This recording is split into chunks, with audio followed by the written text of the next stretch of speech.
qui lisez les réseaux sociaux, personne ne veut entendre un traître mot positif sur Paul Biya. Parce que tous les Camerounais raisonnent en termes de souffrance. Ils regardent leur quotidien et regardent le quotidien de ceux qui gouvernent et se disent comment est-ce qu'un pays peut être bâti ainsi?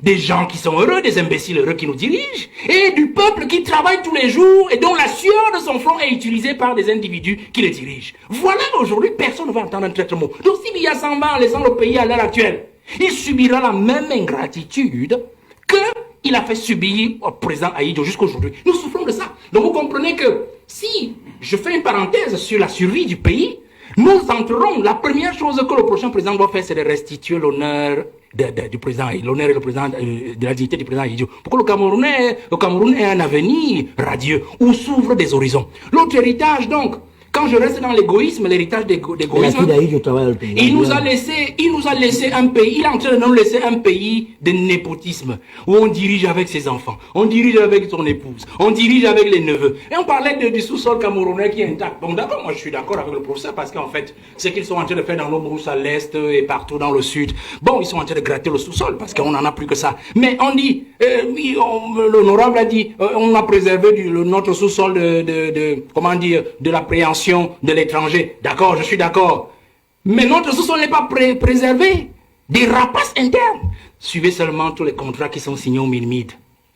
C'est le fils de, c'est le neveu de, c'est le neveu de. Et tout ça se ramène au président de la République. On passe par le système de népotisme. Enfin, regardez cet héritage d'égoïsme. Il y a des ministres dans ce gouvernement qui sont les ministres de la cuisine du président.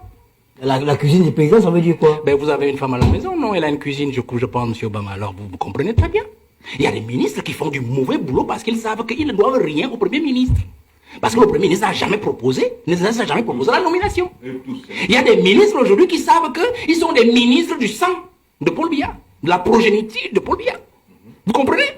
Et donc, moi je m'amuse quand je vois des Camerounais surpris, pleurer tous les jours. Tel ministre, on dit les poubelles, tel ministre, on dit les routes, on dit ceci. J'ai dit, mais vous ne comprenez pas quoi? Voilà l'héritage que le président est en train de nous laisser. Un héritage des hommes de cuisine. Un héritage des hommes de filiation. Alors c'est ça qu'il faut abréger dans la prochaine succession. Je pense encore que lorsqu'on rentre dans cet héritage-là de Paul Biya, l'héritage négatif, l'héritage noir, qu'il faut absolument changer, qu'il faut absolument renverser, il faut rester dans cette logique de Paul Biya qui justement nous laisse un héritage d'un homme dépensier. Dispendieux, un homme qui n'aime pas son pays. Je prends un simple cas, prenez la Suisse, il a passé 49 jours en Suisse, c'était le grand débat d'octobre dernier. 49 jours. Je me souviens en 2012, il y avait des études de journalistes qui montraient que